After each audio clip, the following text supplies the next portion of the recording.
there's one thing that I never even thought about until it happened to me. This would go along with the advice of read the missionary handbook daily and make sure to go over and practice the ordinances that are in the back of it, like blessing the sacrament, the baptismal prayer. There's a couple ordinances in there that you think you'll never use, but you will.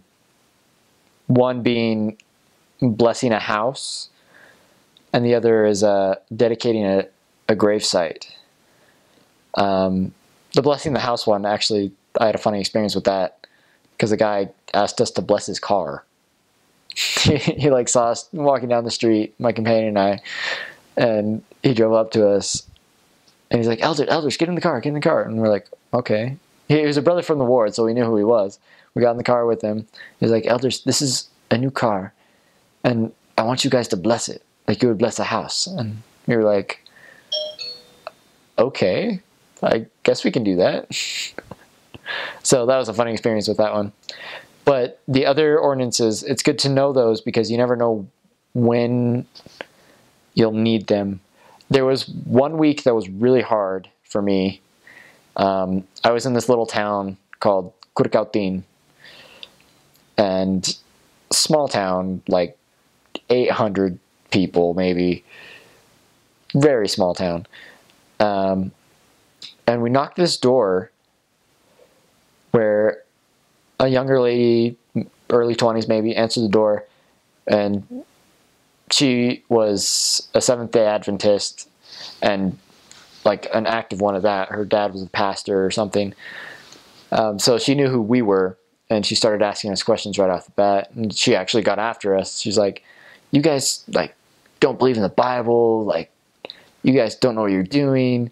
Like, where in the Bible does it say that, you know, why do you guys do baptisms for the dead? Baptisms for the dead are never mentioned in the Bible, which I was so glad I studied in the seminary, because what my first thought automatically was 1 Corinthians 15:29. So I looked at her, I'm like, actually, miss, they are. And she's like, what?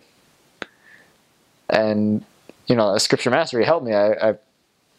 I asked if she had a Bible with her, and she grabbed her Bible, and I opened up to Corinthians, and I showed her the scripture where it says, why are they then baptized for the dead if the dead know not nothing?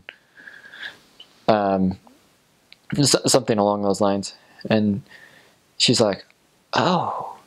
And I could tell like something just clicked in her head, and she's like, oh, they actually know what they're talking about. Like, I would love to listen to them. But unfortunately, her dad, who was the pastor of the church they attended, came up and like started arguing with us and like started yelling at us, and didn't really even give us a chance to respond to what he was saying. But I could tell that we had gotten to her at some point.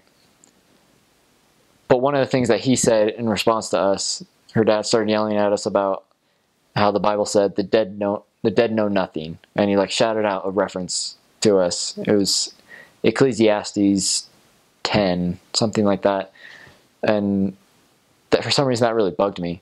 So I went home and I looked up the reference he had shouted at us, and it was a good reference, like what he had quoted it almost exactly, and said the dead know nothing. And for some reason that really, really bugged me. And so for the next few days I was just poring over the scriptures, like trying to figure out, like I studied all about Ecclesiastes, where the book had come from. I studied like different, like whatever translation I could get my hands on of the book. Luckily there was a member in the ward there that he was the smartest man gospel speaking I've ever met. Like, he knows all church materials inside and out. He's been stake president like 3 times. He's the only reason he wasn't the branch president in that branch is because he had already been branch president for like 20 years. Anyway, so I talked to him about it, and he gave me information. And for all that week, I was just